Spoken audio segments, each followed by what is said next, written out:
Hey, everybody. I'm here with Michael Tracy from the Young Turks and Ron Placone, comedian. Howdy, Hello. howdy. What up? So we've been talking about what happened to the progressives in the Democratic Party, and is that they got screwed over. Because you've heard me say it before. I'll say it again. The Democrats, the corporate Democrats, the people who run the party, would rather lose to Donald Trump than have a progressive win, because then they all lose their jobs. So just that's why, right? So it upsets the apple cart of the money. Okay. Money cart? I think I'm mixing metaphors. And so Keith Ellison was interviewed a little while ago by a TYT reporter. It was interviewed by Eric Byler, our good friend, Young Turk reporter. And so here's Keith Ellison. Now, and I don't know if you remember, he was the progressive, because he backed Bernie in the primary. He ran for the DNC chair, and I don't know if you remember, when it looked like he was going to win, Barack Obama picked up the phone and called Tom Perez, his corporate toady, and said, you better run for the DNC chair, and we're going to get all the other corporate Democrats to vote for you and screw over the progressive, because, as you know, we can't have a progressive take over the party. So that's what happened. And now Keith Ellison, they gave him a bullshit position, a symbolic position of deputy chair, which is he has no power. And as soon as he said something that corporate Democrats disagree with, he will be let go or shut up or whatever. So the progressives are upset with the party. We're done with it. I'm done with the Democratic Party. I mean, as far as I want a third party, because I don't think the Democrats are really fixable. I'm saying we need Bernie Sanders to start a third party. But I'm all for everything, all of the above. Let's do Justice Democrats, let's primary the corporate Democrats, let's have Move On, let's have Indivisible, let's have Dick Brana and the Prime. I'm for everything. But here is Keith Ellison, and so they ask him, so here's the thing, the progressives are feeling left out. We got nowhere to go. We see what is happening. We see what's happened, and we see what's going to happen going forward. The Democratic Party is not becoming more progressive. They are not espousing a progressive platform. They don't have anything to replace Trump with, and they're still running on the same thing that lost last time, which is we're not Trump. They lost. They're lost at every level of government. It's not just the presidency. So now they're talking to Keith Ellison, and here's his message to progressives who are upset with the party. You're interviewing me in Selma, Alabama. This is where people paid a price far superior to any price we're paying right now. I mean, these people were shot, killed, murdered, bombed, you name it, it happened. It never stopped them from fighting. And so don't tell me, because you're frustrated about what happened in my DNC race or Bernie's race or anybody else's race, that you're going to throw your hands up. That's a bunch of crap right there. Buck up.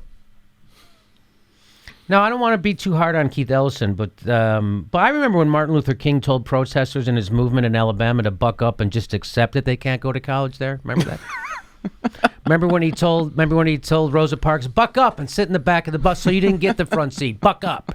Just take it. So apparently you're disrespecting the civil rights movement if you're upset that a chair position was unfairly taken from a black guy.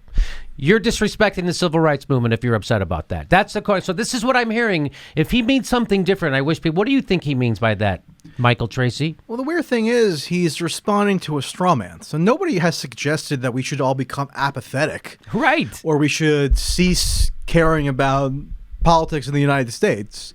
What people have said, and I think, what he's replying to, is that perhaps the Democratic Party is not the most advantageous vehicle to try to attain our desired reforms.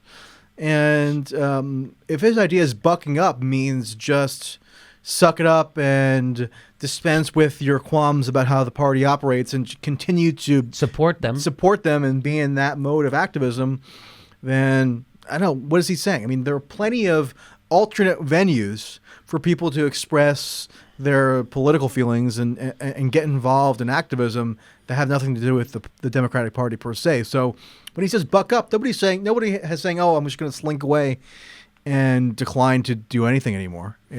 I don't know that the Democratic Party is the most suitable way to even go about this anymore. Well, it's interesting you bring up apathy, too, because the whole, we'll just buck up and take it, that sounds way more apathetic than somebody that's paying attention to what's going on and saying, hey, this is dangerous. People need to stick it out and not change anything. That's how winning happens. And in fact, if you withdraw your consent from the Democratic Party, and if you decline to be party to their party anymore, then you're really forcing them to change on the condition that you'll no longer be a member unless they take tangible steps to reform how they operate. So in a sense, you're not bucking down, you're bucking up. You are bucking up. By saying, I'm going to withdraw from this process totally, and then you can come back to me. So then you have the leverage. Yes. In the power dynamic.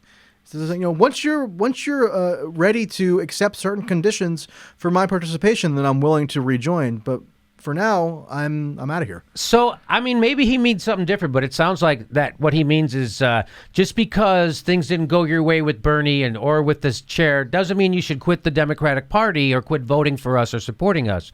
No, that's exactly what it means. It means that the fucking party has turned its back and criminally, unethically screwed over its progressive base. Half the party.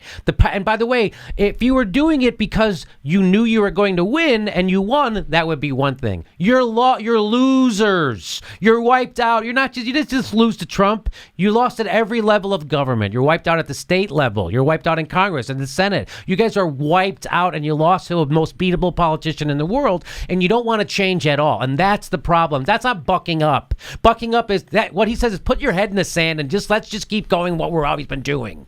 And let's pretend that unity is the thing we're not united. I'm not united with your corporate bullshit. That's not happening, Keith. So this idea that you can slap your fucking face on the Democratic Party and somehow that means we're all going to come together because now your face is there is bullshit. That's not happening. I'm not coming around to corporate bullshit. If you want to get me to buck up and support the Democratic Party, become fucking progressives and actually try to win a race.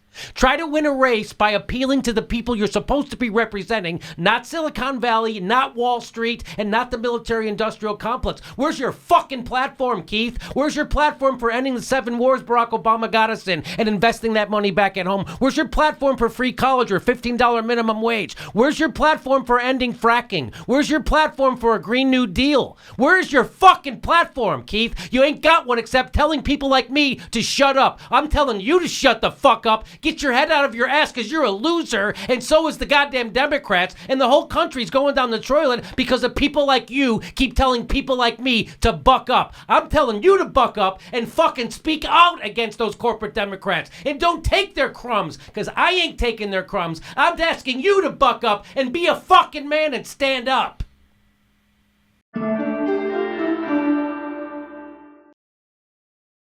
Hey, our next live Jimmy Dore show is April 24th. April 24th, live in Burbank.